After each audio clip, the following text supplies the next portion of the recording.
O assassinato de Fernando Villavicencio, por enquanto, está exclusivamente associado a uma ação do grupo auto-intitulado Los Lobos.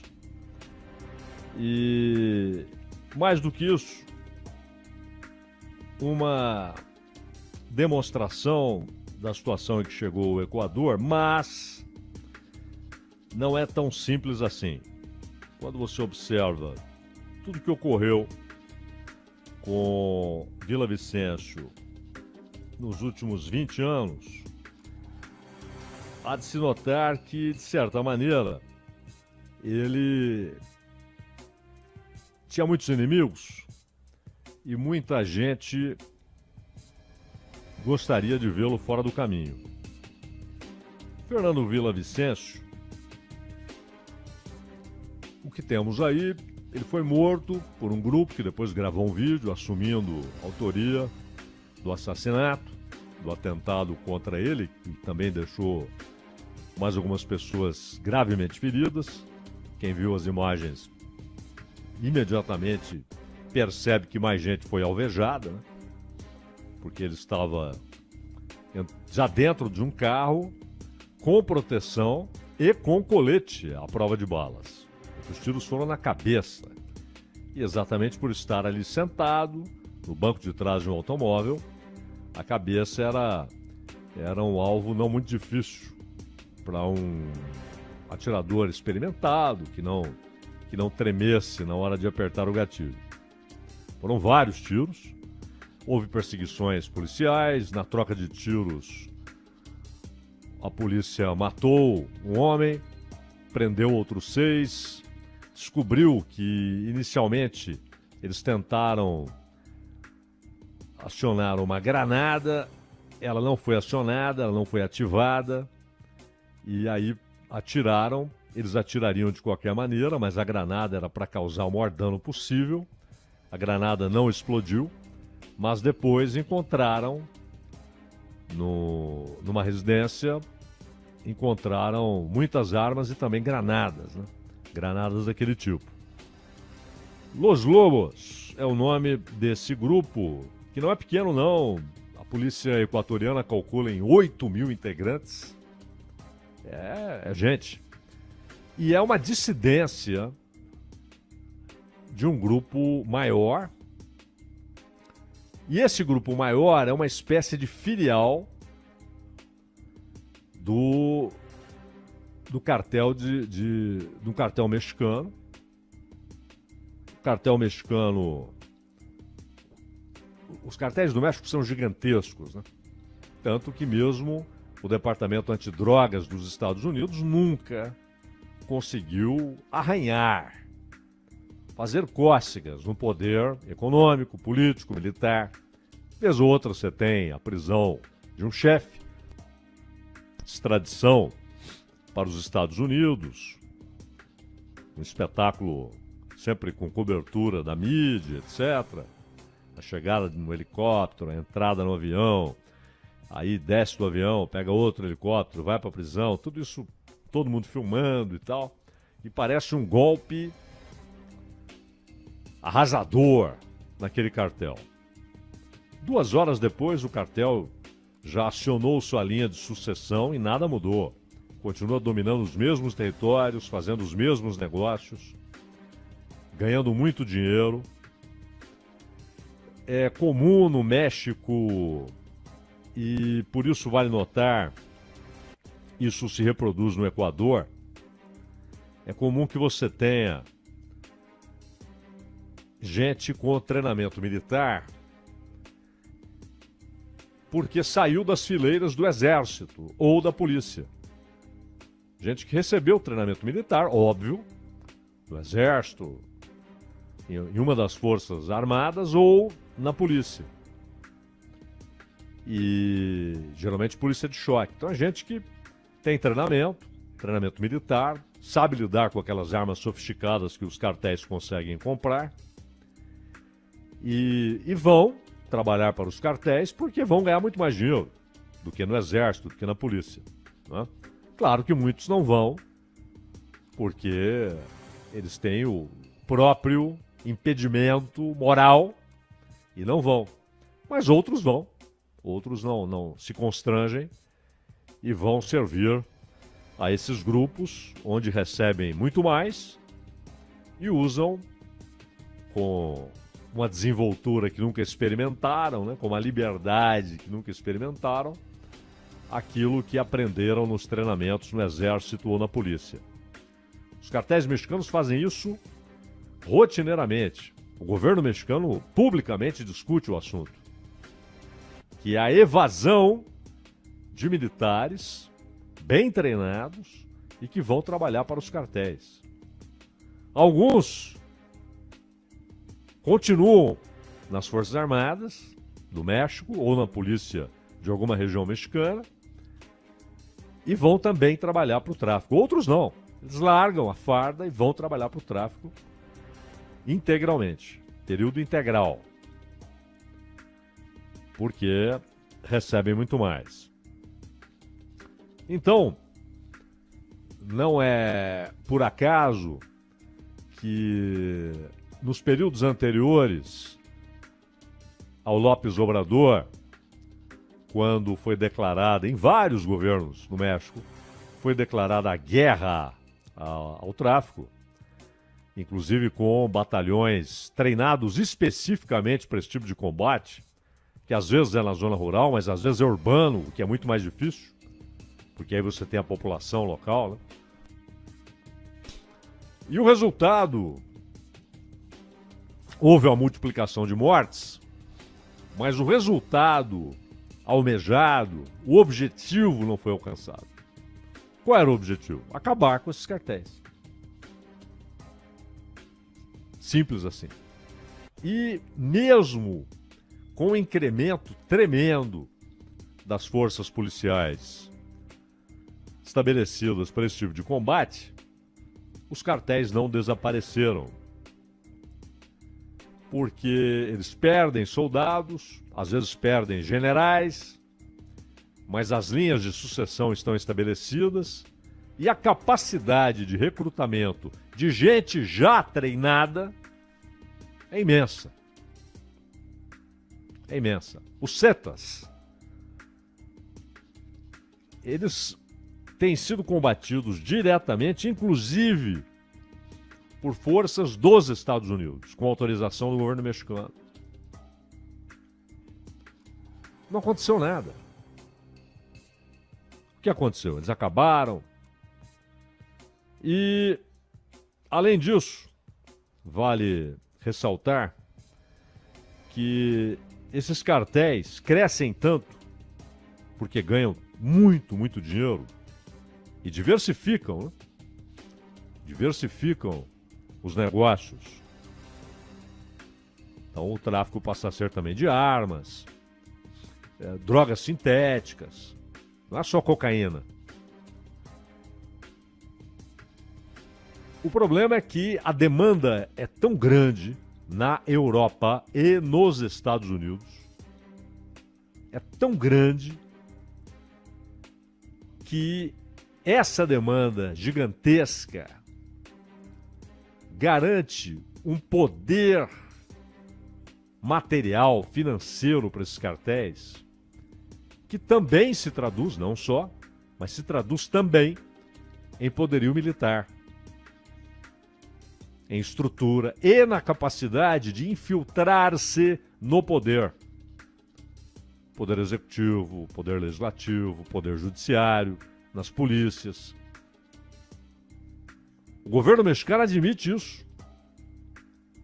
Que muitas vezes você olha para a estrutura de Estado, você sabe que os cartéis têm lá seus representantes, você não sabe quais são, mas sabe que tem. É um flagelo. E eles exportam não só tecnologia de produção de drogas, mas exportam experiência, estrutura e capacidade militar. E isso foi feito no Equador. Então esse Los Lobos é apenas uma dissidência da filial de um cartel mexicano no Equador. E aquele negócio, América Latina, né? Como sempre ressaltamos, o que é um conceito cultural, histórico, né? Já que geograficamente o México é a América do Norte e tal. Mas a América Latina, ou seja, do México em direção à América Central, América do Sul, América Latina, é onde se concentra a produção e a exportação das drogas para esses grandes mercados. Na Ásia, na Europa e individualmente falando, país por país, o maior mercado do mundo de drogas, os Estados Unidos da América. Na América Latina, o maior mercado é o Brasil. É o Brasil. Até pelo tamanho da população, então você tem de cara, né, a plataforma dos números absolutos. O Brasil é o maior mercado consumidor de drogas da América Latina. Mas os grandes mercados, aqueles que produzem essas fortunas movimentadas ano após ano, estão na Europa e, claro, o mercado dos Estados Unidos. Imenso. E que hoje, inclusive, vive alguns dramas derivados do consumo de drogas. Um é o número que tornou-se crítico do ponto de vista social. Deixou de ser um problema ali, eventual, de algumas famílias. Passou a ser um problema público, que é o número de mortos por uso de opioides, né? Sintéticos. Isso vem da Ásia. Vem da Ásia, muitas vezes passa pelo México, ou entra diretamente nos Estados Unidos, mas o alvo é o mercado americano, onde há uma demanda imensa. E o número de mortes virou problema público. Passou a fazer parte da estatística pública porque é muito relevante. E a outra consequência é a deterioração de cidades ricas nos Estados Unidos.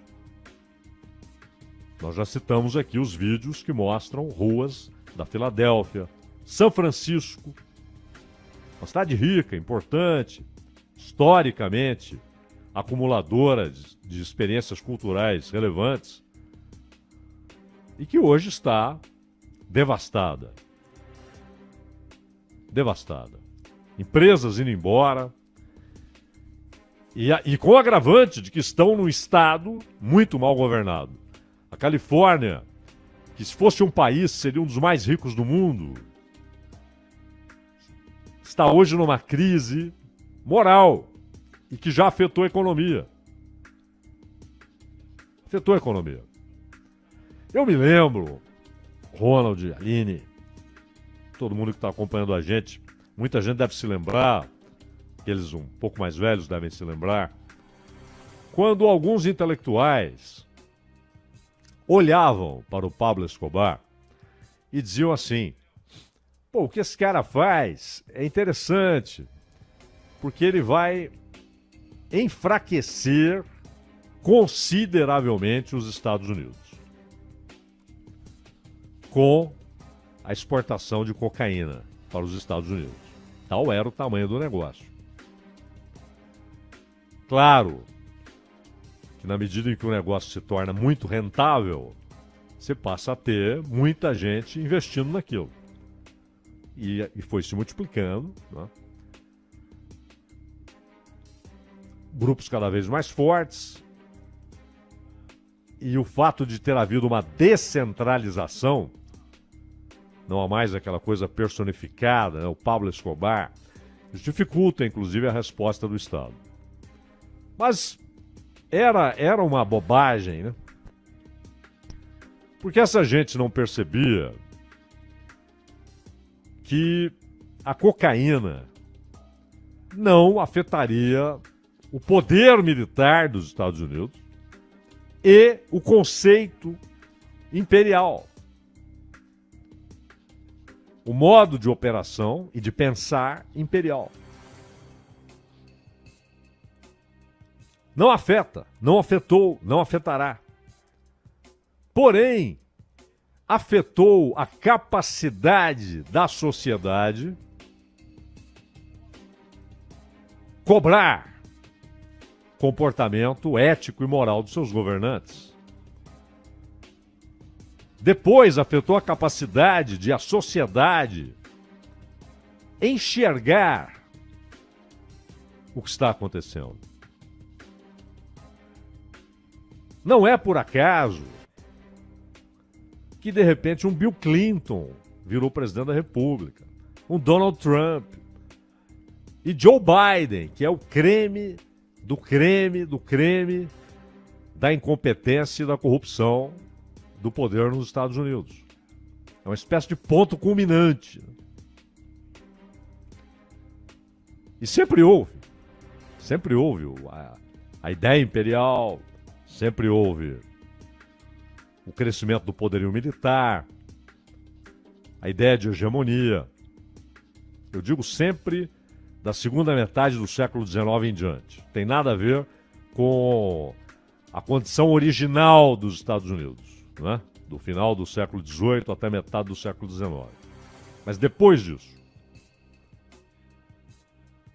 Mas hoje há uma degradação geral. E ao perder sanidade, ao perder referências, balizas morais, balizas de valores, autocontrole, domínio de si, a sociedade, como resultado do que acontece com os indivíduos, a sociedade perdeu capacidade de questionar, barrar, estancar as ações do seu governo. Porque ela já fez isso antes. Na Guerra do Vietnã, a sociedade reagiu. Então, aquilo que alguns intelectuais imaginavam, né, que seria a perda de poder do império por conta da entrada avassaladora da cocaína em território dos Estados Unidos,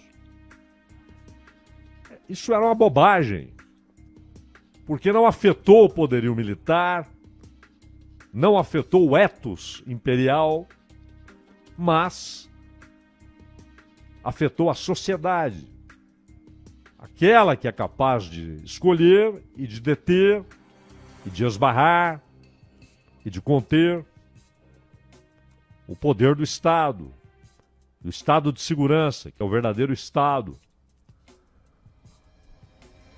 Infelizmente. E no Equador, nós temos outro tipo de drama, que também ocorre na Colômbia, em alguma medida no Peru, no Chile, mas Equador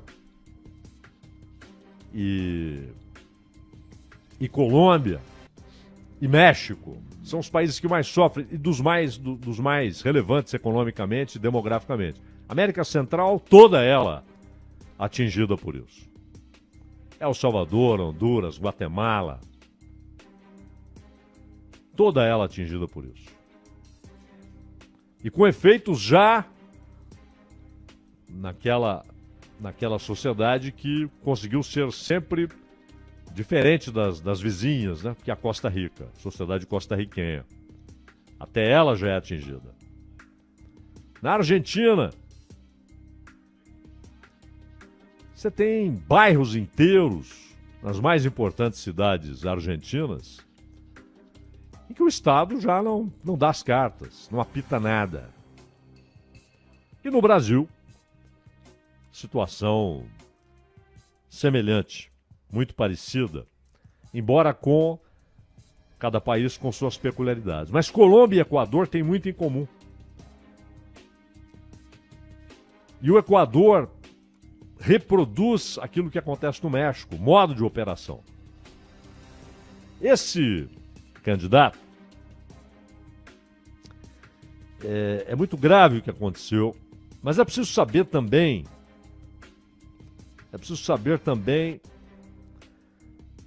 se foi só isso. Porque o Villavicencio, ele foi líder sindical, jornalista, ele fundou um partido ali em 96, e depois ele conseguiu um emprego na Petroequador, que é a Petrobras equatoriana.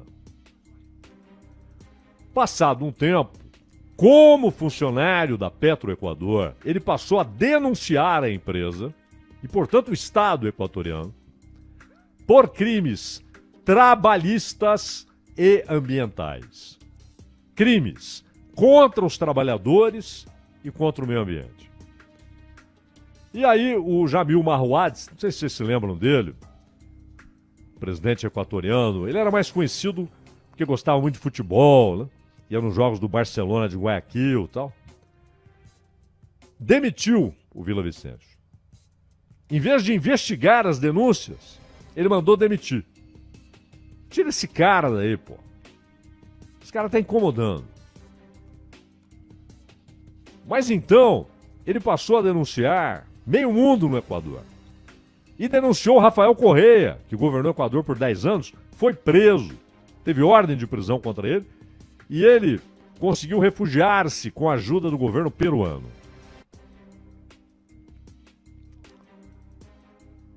E... se ele atacava o Rafael Correa, de certo ele apoiava o Lasso. Não! Atacava o Lasso. Era deputado agora. O Lasso estava com risco de sofrer um processo de impeachment. E aí usou, com base constitucional. A Constituição equatoriana permite. Né? O que acontece? Você dissolve o parlamento, mas acaba o seu governo. Você tem de convocar a eleição. E foi o que ele fez. Dissolveu o parlamento, que estava estudando o impeachment do Lasso, e convocou a eleição e disse que não será candidato. E não é candidato à eleição. O primeiro turno é agora, dia 20 de agosto. E o Villavicencio candidatou-se. Você tem 8 candidatos. Candidatou-se. E ele estava lá ontem e tal, em campanha, foi morto, como muita gente já viu aí na televisão, viu aqui na Bandeirantes, no YouTube e tal, viu na internet, enfim. As imagens estão aí. E os caras do Los Lobos disseram que foram eles, porque, dizem eles, quem receber dinheiro deles e não cumprir a promessa vai ser descartado, ou seja, vai ser morto. É uma conversa esquisita, porque eles tentam incriminar a vítima. Esquisita essa conversa. E cumprir promessa como se ele não é presidente. Ele é um mero candidato à presidência. E aí ameaçaram também o Ian Topic. O Ian Topic é candidato, é um empresário, um cara que já foi da Legião Estrangeira, né, da França. Trabalhou no governo Lasso, foi demitido, é economista, empresário. Mês passado ele gravou uma entrevista, essas entrevistas de internet, e apareceu lá fumando maconha, fumando um baseado, porque desde 2019 não é crime no Equador o uso ali da maconha, né? O tráfico sim, o uso não. E ele apareceu ali fumando um baseado e tal, e agora é ameaçado por um grupo forte, como Los Lobos, um grupo de traficantes, é ameaçado de morte se não cumprir. Quer dizer, eles já disseram que também ele teria recebido dinheiro. É muito esquisito. Então, o Villavicencio, ele era detestado pela esquerda ligada ao Rafael Correa, pela direita que controlava a Petroequador no governo Mahuad e no governo Lasso, pelo tráfico. Então você não sabe se mataram porque o discurso dele os incomodava ou se mataram amando. Se receberam dinheiro para matar. E todos os candidatos, todos, estão falando em segurança pública no Equador, porque pesquisa, resposta da população equatoriana, principal problema do país, para 59%. Segurança pública. A degradação da vida nas cidades equatorianas e nos campos equatorianos. Aí o Laço falou, não, vamos punir. Então podem pegar lá o cara que atirou, mais meia dúzia. Não vão tocar no problema. O problema continuará crescendo, enquanto cresce demasiadamente, sem freios, o mercado de consumo na Europa e nos Estados Unidos. Ronald.